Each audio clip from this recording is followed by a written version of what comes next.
ഉച്ചത്തെ ഉറക്കമൊക്കെ കഴിഞ്ഞ് എഴുന്നേറ്റ് കഴിഞ്ഞാൽ പിന്നെ പണികളാണ് കേട്ടോ. അതേ കല്ലൂസ് എഴുന്നേറ്റിരിക്കുന്നുണ്ട്. അപ്പോൾ ഞാൻ ആദ്യം തന്നെ പോയി ഇത് അടിച്ചു വരാനാണ്. എത്ര അടക്കി ഒതുക്കിയിട്ടാലും നമ്മുടെ വീട്ടിൽ പിള്ളേരുണ്ടെങ്കിൽ അത് 10 മിനിറ്റ് കൊണ്ട് അവർ അലങ്കോലാക്കും കേട്ടോ. അപ്പം ഞാൻ അവനൊരു പഴമൊക്കെ കൊടുത്ത് ഇരുത്തിയേക്കാണ്. അങ്ങനെ ആശാ തിന്നാറൊന്നുമില്ല, പക്ഷെ ഇന്ന് എന്താണാവും നല്ല വിശപ്പുണ്ടെന്ന് തോന്നുന്നു. ആൾ തിന്നു. പിന്നെ ഞാൻ അവനെയും കൂട്ടി ദേ മിറ്റടിക്കാനായിട്ട് ഇറങ്ങി കേട്ടോ. അല്ലെങ്കിൽ അച്ഛനെ ഉണ്ടാവാറുണ്ട്, അച്ഛൻ്റെ കയ്യിൽ കൊടുത്തിട്ടാണ് ഞാൻ സാധാരണ മിറ്റടിക്കാനൊക്കെ പോവാറ്. പക്ഷെ ഇന്ന് അച്ഛൻ ഉണ്ടായില്ല. അപ്പോൾ ഞാൻ വിചാരിച്ചു അവനെ വെച്ചിട്ട് തന്നെ അടിക്കാം. അവൻ അവിടെ കളിച്ച് നടന്നോട്ടെ, മണ്ണിലൊക്കെ ഇറങ്ങി പിള്ളേർ കളിക്കണ്ടേ. നമ്മളൊക്കെ അങ്ങനെ തന്നെയല്ല കളിച്ചല്ല വളർന്നത്.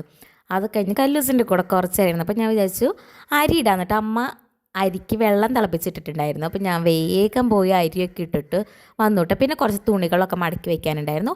അപ്പോഴേക്കും അമ്മ വന്ന് അവനെ പിടിച്ചു. പിന്നെ അമ്മയ്ക്കൊരു മാമോദിസ ചടങ്ങുണ്ടായിരുന്നു കേട്ടോ. അപ്പോൾ ആൾ അങ്ങോട്ട് പോയി. കറികളൊക്കെ ഇരിപ്പുണ്ടായിരുന്നു. അപ്പോൾ പിന്നെ മീൻ വറുക്കാനുണ്ടായുള്ളൂ. തലേ ദിവസം ആവൂലി മുളകും ഉപ്പും മഞ്ഞളും ഒക്കെ ഇട്ട് വെച്ചിട്ടുണ്ടായിരുന്നു കേട്ടോ ഫ്രിഡ്ജിൽ.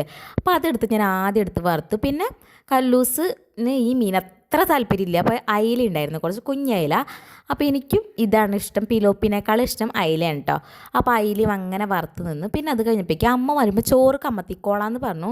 പക്ഷെ അമ്മ വരുമ്പോഴേക്കും അത് പായസമാണ്. കാരണം ഞാൻ തന്നെ ഒരു വിധത്തിൽ കമത്തി, ഞാൻ അങ്ങനെ ചെയ്യാറില്ല. പിന്നെ കുറച്ച് മത്തങ്ങ എരിയാനുണ്ടായിരുന്നു. അതൊക്കെ കഴിഞ്ഞ് ഞങ്ങൾ കിടന്നു തുടങ്ങി. അപ്പോൾ അത്രയുള്ളൂ. ബൈ.